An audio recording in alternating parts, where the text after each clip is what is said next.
I don't understand why people are not stopping.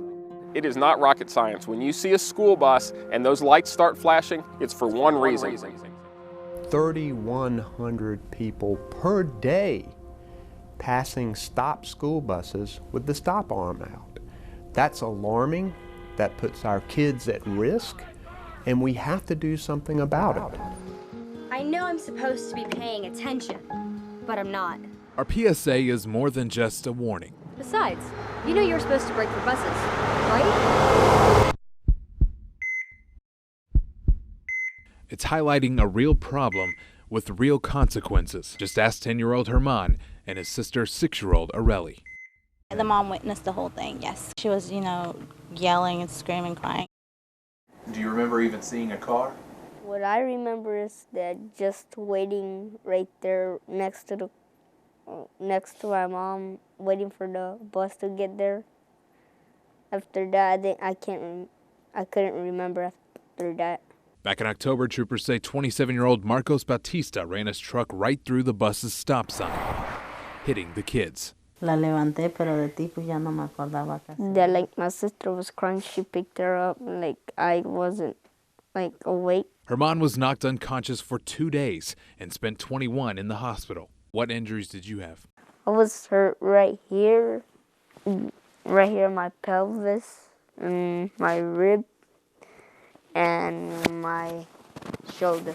His sister had a broken leg and a broken nose. She depends on my mom.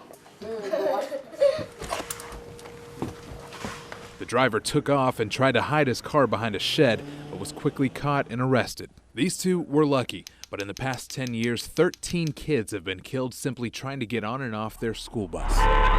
People are still not stopping for school buses across the state, which is definitely putting the lives of school children in jeopardy.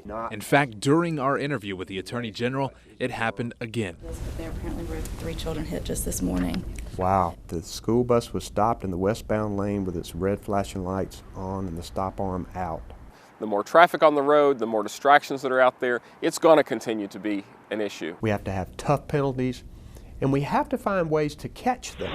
Sounds good, but there's a problem. Right now, there are not a lot of people who get charged and convicted. We dug through court records and found only about 1,300 people were even charged with passing a stopped school bus last year. And in some counties, as many as 87% of cases are being thrown out. There's some concern out there in law enforcement community and in schools that people are beginning to think that they may not be punished. Now, some of these cases are just being dismissed.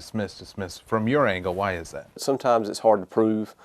We may have independent witnesses, and at times if they do not show up for court, then that case can no longer go forward. So the answer seems to point to a need for better evidence, something a new set of eyes could help. Before we had the cameras, then it was really hard for a school bus driver to be able to gather enough evidence on his or her own to be able to prosecute one of these things. Lawmakers funded a pilot program last year to equip about 400 buses across the state with cameras that will catch a violator's car, their face, and their license plate. And more cameras are on the way this year. Do you think more cameras would help? Yes, I do. There's no discrepancies in what took place.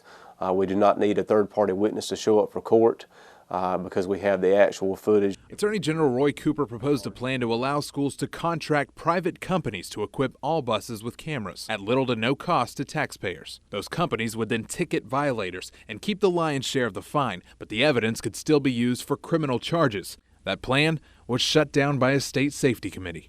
There are many things that should be subcontracted out to the private business, but law enforcement is not one of them. You know you're not going to be able to catch everybody, but if you catch enough of them for them to realize that there's a shot that they're going to get punished, that's the important result we want to see here. The camera doesn't need to be the motivation. Saving a kid needs to be the motivation.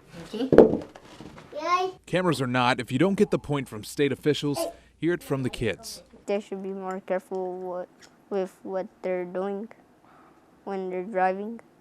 Because what could happen? The same thing as me and my sister. Wouldn't it be great if we wouldn't be even talking about having to prosecute stop arm violations because people were so aware that they stop, that they brake for buses? Until then, Please brake for buses.